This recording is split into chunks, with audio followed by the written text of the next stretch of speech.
ભરૂચ જિલ્લાના દહેજ જીઆઈડીસી વિસ્તારમાં પાર્ક કરીને મુકાયેલી લક્ઝરી બસ ધમકી આપીને લઈ જવાની ઘટના સામે આવતા ચકચાર મચી છે। મળતી માહિતી મુજબ મધ્યપ્રદેશના અને હાલ વાગરા ખાતે રહેતા રવિભાઈ બાબુભાઈ પટેલ લક્ઝરી બસના ડ્રાઈવર તરીકે ફરજ બજાવે છે અને દહેજ જીઆઈડીસીની એક કંપનીના કામદારોના પરિવારની કામગીરી કરે છે।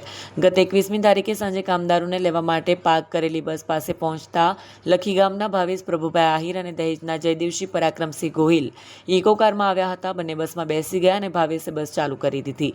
ડ્રાઈવરે વિરોધ કરતા બંને ગાળો બોલી જાનથી મારી નાખવાની ધમકી આપી। ત્યારબાદ ભાવેશ બસ લઈને ત્યાંથી નીકળી ગયો, જ્યારે જયદેવસિંહ ઇકો કારમાં ફરાર થયો। ઘટના બાદ બસના ડ્રાઈવર રવિ પટેલે ભાવેશ પ્રમુખભાઈ આહિર અને જયદેવ પરાક્રમસિંહ ગોહિલ વિરુદ્ધ દહેજ પોલીસ મથકે ફરિયાદ નોંધાવતા પોલીસે ગુનો નોંધી તપાસ હાથ ધરી છે। વિડીયો જર્નાલિસ્ટ વિરેન્દ્ર પાટીલ સાથે સત્ય ટીવી ન્યૂઝ ભરૂચ। મારું નામ Rushikumar Dhiraj Ahir, proprietor of the Dwarkadhish tours and travels. GJ16AW5116 નંબરની બસ જ્યારે વિધાન કોમ્પ્લેક્સની બહાર પાર્ક કરેલી હતી ત્યારે મારો ડ્રાઈવર રવિકુમાર બાબુભાઈ પટેલ જ્યારે ત્યાં સીપ મારવા ગયેલ તે ટાઈમ ભાવેશભાઈ પ્રભુભાઈ આહિર તથા જયદેવસિંહ પરાક્રમસિંહ ગોહિલ આ બે વ્યક્તિ મારી બસમાં ચઢેલ।